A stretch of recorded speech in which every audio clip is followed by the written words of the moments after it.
Anthony Martial a un problème un peu récurrent à un genou et par rapport au dernier match qu'il a fait, voilà, il ne pouvait pas être disponible pour venir avec nous. Non, même s'il y a eu le match d'hier quand même. Hein? Après, c'est une action, voilà. Steve a eu, oui, des moments un peu plus difficiles, certainement.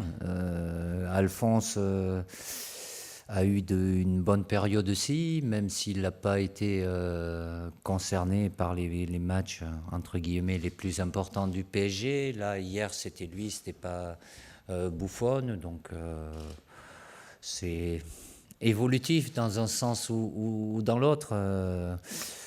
Steve, mis à part le match d'hier, avait retrouvé un bon niveau. C'est quelqu'un qui a l'habitude de venir avec nous, même s'il n'a pas beaucoup de sélections, il en a une petite trentaine, mais il est venu bien plus que 100 fois avec nous, sans toujours participer. Donc j'ai la chance de pouvoir m'appuyer sur ces trois-là, les trois qui sont là aujourd'hui, qui sont trois gardiens de haut niveau avec Hugo Lloris. Donc hiérarchie, oui, elle est ce qu'elle est aujourd'hui. Après, ça dépendra de l'évolution des uns et des autres. C'était il y a 4 mois, c'est un mauvais souvenir, puisqu'on a raté notre match et on est tombé face à une très belle équipe des Pays-Bas, dont la sanction au niveau, elle est immédiate. C'est pas ça qui va pousser, c'est pas un seul match. Nous sommes toujours dans la réflexion. Voilà, il y a une évolution qui est positive pour certains, elle est moins positive pour d'autres. Régénérer, il n'y a pas d'obligation, mais je sais très bien que ça se passe toujours comme ça. Et vous l'avez vu, entre la finale de l'Euro 2016 et ceux qui ont été à la Coupe du Monde en Russie, ils sont 13. Donc il y en a certains qui sont venus depuis le mois de septembre, après notre titre de champion du monde, et il y en aura certainement d'autres.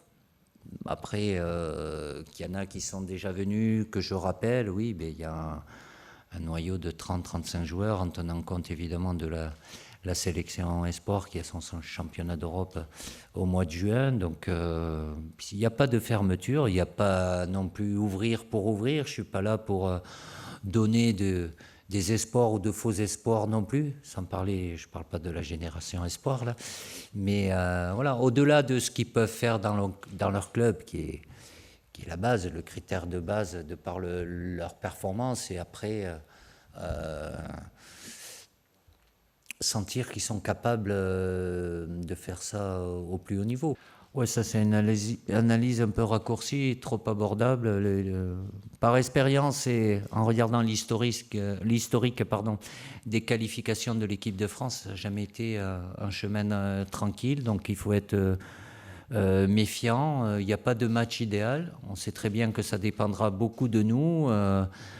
Cette équipe moldave, chez elle, va jouer ses chances à fond. Ça sera à nous d'y mettre la détermination, l'engagement nécessaire pour faire la différence et aller chercher ces 3 premiers points qui seront aussi importants que les 27 autres qui devront suivre. On peut toujours s'améliorer. Je discute de tout avec Kylian, comme avec les autres joueurs. Voilà. Après, il est soumis de par ce qu'il est capable de faire sur le terrain. Quand on est face à lui, évidemment, il y a des chocs, il peut avoir des contacts assez rugueux, mais il est prêt à ça. Pour le moment, je ne peux pas dire qu'il manifeste des réactions disproportionnées.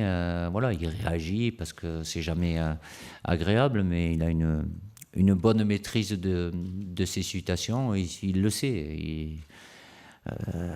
Depuis le début de sa carrière, il est soumis à ça, et il sera soumis à ça toute sa carrière par rapport à ce qu'il est capable de faire sur le terrain.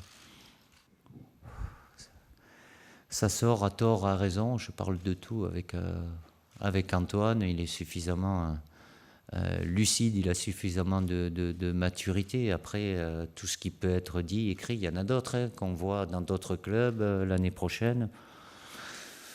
C'est le jeu des médias, ça se fait pas. Non, il n'y a aucun souci là-dessus par rapport à Antoine. Il a reprolongé son contrat, il peut être amené, s'il est sollicité, il peut être amené à réfléchir, mais je vois pas pourquoi, comme ce qui s'est passé avant la Coupe du Monde ne l'a pas perturbé non plus, ça l'a pas empêché d'être très concentré sur ce qu'il avait à faire et permettre à l'équipe d'atteindre ce titre mondial. Donc il arrive à 28 ans maintenant, il a suffisamment de maturité, mais c'est des choix de carrière en moment. Comme tout joueur, c'est pas facile, donc ça demande une longue réflexion, mais c'est leur lot au quotidien. En moment, des fois avec le mercato d'hiver, donc ils peuvent être amenés à bouger, comme vous aussi, ça vous arrive de temps en temps d'être transféré.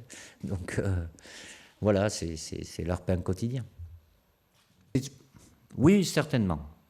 Mais c'est le. Je suis un peu plus âgé que lui, beaucoup plus âgé que lui. Ça a toujours été le cas des joueurs français qui sont à l'étranger par rapport à la France en elle-même. Ceux qui sont là et qui jouent dans les clubs français, ils sont sous la lumière. Mais Antoine a réalisé une année dernière, une saison dernière de très très grande qualité, gagnant l'Europa League où il a été décisif, et avec nous où il a été champion du monde, il a été décisif aussi. Après, sous-côté, si c'est par rapport aux différentes récompenses qu'il a pu avoir et dont il n'a pas eu le bonheur de recevoir, il aurait mérité certainement. Donc, mais il fait partie des tout meilleurs attaquants mondiaux, il le sait, avec ses caractéristiques. Après, l'exposition médiatique en France, oui, elle pourrait peut-être être mise plus en valeur, même si c'est quelqu'un qui est très apprécié par les supporters et qui a cette image, voilà, au-delà de ce qu'il fait sur le terrain, un état d'esprit où il pense toujours collectif, il ne pense pas à lui, même si c'est un attaquant, il y a toujours une plus grande partie d'égoïsme chez l'attaquant, mais on l'a vu, comme le dernier match qu'on a eu à faire où il était censé tirer le penalty et il a laissé Olivier Giroud. Ce geste-là, ça prouve à lui seul, ça résume bien ce qu'est Antoine et son état d'esprit par rapport à un collectif et à l'équipe de France.